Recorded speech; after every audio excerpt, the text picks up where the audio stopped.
All right, yes, welcome back. It's me, Justin Blends. Let's get into it. So today what I want to talk about is mastering stereo imaging. So one of the key things to note is that we're looking at a 180-degree stereo field. Essentially, we're looking at the location, perception, where instruments are. We're trying to find a way to make it more, let's say, realistic in a sense, perhaps if it's on stage. But at the same time, sometimes you're trying to get into something more atmospheric than just instruments on a stage being easily isolated from location to location, as if you were sitting in an audience or an auditorium and you can locate the location, the depth, the lateral positioning, everything. So let's get into this. So I'm working on this one here. It is actually still quite quiet, so we're going to work on it to boost up the signals a little bit, but we want to focus on the space, the depth. So let's just take a look and listen to what we have. And in the meantime, I'll start to work on some processing to boost it up.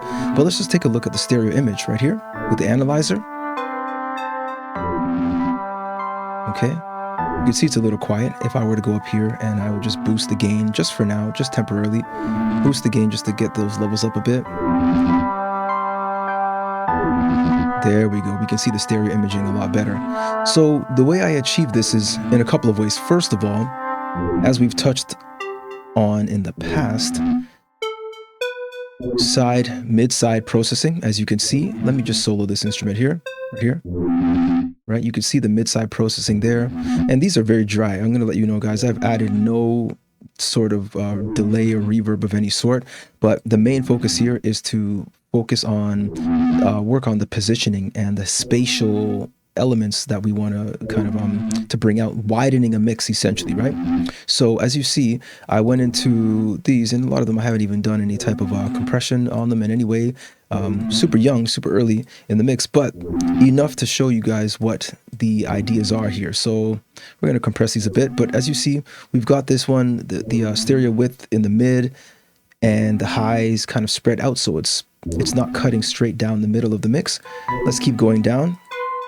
Let's check out this one here. So this particular sound, as you hear, I want this to be more in the background. I still want it to be pronounced and audible throughout the mix. It's kind of a driving pattern, a little bit of a driving melody throughout the mix, throughout the entire instrumental, but you can also see as well, right there, got some stereo widening to create some space. Now, the difference with what I'm doing with this one, and let's just say if you had a band, perhaps a guitar player, some drums, a vocalist, maybe horn sections, you might have those panned harder to the left or to the right, and to create clear distinctions of space and separation, I suppose. But these sounds often pan left and right, pan left and right. As a matter of fact, let's just look at the analyzer and go to the stereo field. Again, super quiet, but if you take a look, it's moving. As a matter of fact, let me just do this. I'm going to boost this up. Let me add, actually, let me just boost the gain temporarily just for this point here. So I'll boost the gain on this here, and you can better see how it pans left and right. You see that? More to the right, panning more to the left. And as well, guys, you got to get on some headphones so you can see it panning to the left and the right. So this is stereo imaging in its own way, and you could even see this. Look at that, right? More to the right, now it's moving more to the left. This is actually part of the sound. There's not really much I can do to mitigate that. Well, there is. I can actually work with the stereo imaging and do a couple of other tricks, which we may talk about at another time. Let me reset this back to 0. Okay, let's go and let's check out the next sound that we got. Oh, let's check out this this one right here, this ring mod right here. I'm going to solo it, right? I want this one to be more direct, more down the center. So let's check it out. It doesn't have too much panning. It is wide, but it doesn't have a lot of left and right movement, left and right, right? So if we wanted to do that, here's an example of what we could do. So let me grab something right here, and that's really short. So I'm going to bring it back again. As a matter of fact, let me start this again and let's continue like this. Okay, so I'm gonna have to keep doing the loop on that, unfortunately. But let's say we wanted to add some type of multi-effects, and we can go to the panner. So we can now start adjusting the way it pans. So let me solo this again, and I might have to bring it back to the top again, unfortunately. So let's do that again. Okay. And you can see the panner is going to allow us to get some More separation, that's more to the right. I'll bring it more to the left. Okay, you guys can hear that. As long as you got headphones, you should be able to hear that. So this is one way you can add some depth to it. I'm actually going to unsolo and I'm going to mute that. I'm going to remove that for now because that's just a sample just to give you guys an idea. Let's go down to this sound here. Okay, so this one is pretty much some more atmospheric, right? And so as you see, I wanted the low to be spread out because there's a bit of bass as you see it coming through a little bit there. I did roll off a bunch of it, but if we zoom in, it's still got some, 150-ish hertz signal. So it's fairly bassy, but not super bassy. I just don't want it to cut through the middle of the mix too much. Hence the reason I spread it out quite a bit. Okay, so again, we're talking about stereo imaging and how to create wider mixes, all right? Let's listen to the full mix just to get a better idea of what we've got so far.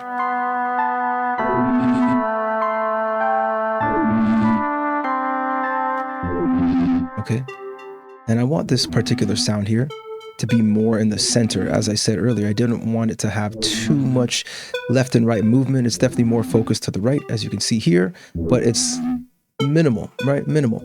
Another thing we do when we're talking about stereo imaging, especially when you're using FL Studio Mobile, is you want to use the distortion to do some panning and some stereo effects, as you see. So panning it left minus is actually panning it to the right, and panning it, swiping it to the right for positive is actually going to make it pan to the left. So it's a little bit more opposite, I'd say, in that case, okay? Let's look at another few things that we can do. So if I wanted to make this, let's go for this sound, because let's say this one here, because this one's a little more, these two, they're a little more constant. So let's work with these. Well, there's something we could do over here. Let's go here. Let's go below the EQ. And we've got some delay here. So let me move that up. Let me just move it up.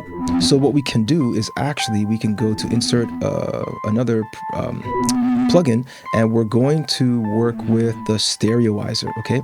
So let me solo this one. Let me solo this. Let's just try some defaults to get a better idea. So we can widen the lows, okay? And keep your eyes right here as well, okay? Pan more to the left. And now it's gonna start moving a little bit. Now watch this, I'm gonna separate the highs now. Okay? We can just try these defaults. That's another thing, guys. Sometimes you wanna try the defaults to get a better idea of what you need to use if you're not super familiar with what they do, right? This one seems to have a lot more left and right swings, deeper swings. You see that? If you look over here, a lot of deeper swings. Guys, if you're liking what you're hearing and seeing, definitely give a follow, subscribe, turn on the notification bells because we're dropping something every day right now, all right? So stick around with me and we'll get this going. Look at the echo. You see how it got more left and right panning? I'm going to mute this or bypass. Okay, let's put it back on. You guys notice the difference? More emphasis in the right side once in a while. Let's turn it off again one more time. Okay, let's turn it back on. And let it swing to the right. See what I mean? And that was a default. Okay, that was one of the default settings of, oh, sorry, wrong one. That's offset. Let's try echo. Okay. Much more left and right, more consistently. Okay, so this is one way, this is another way that you can achieve stereo widening, stereo imaging, right? The clap is pretty good for certain other instruments, of course, like it's kind of a slap back in a way, not exactly, but similar, I suppose. Okay, so let me bypass that and let's go up to here. Okay. So I'm going to go back here. I bypassed that. Actually, Stereoizer, let me remove that. Again, I'm just showing you guys this. Some of this is useful. Some of it is not for what I'm doing right now, at least for the mix that I'm trying to create. So this particular sound up here, here we go.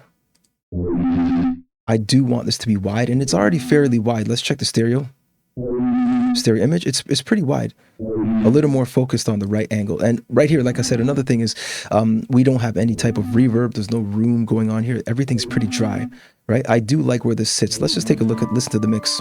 Okay. So I'm going to go to the master bus, right? The master channel here. And you could take a look at the final mix here, the overall mix, and you can see there's pretty good movement.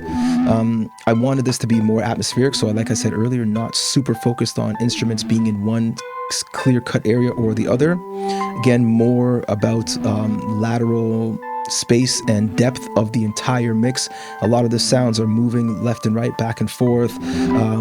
We could actually do some for depth. We can also do some type of auto ducking or side chaining if we want to bring it down, bring it up, some gating, things like that, right, to adjust how much things are in the forefront.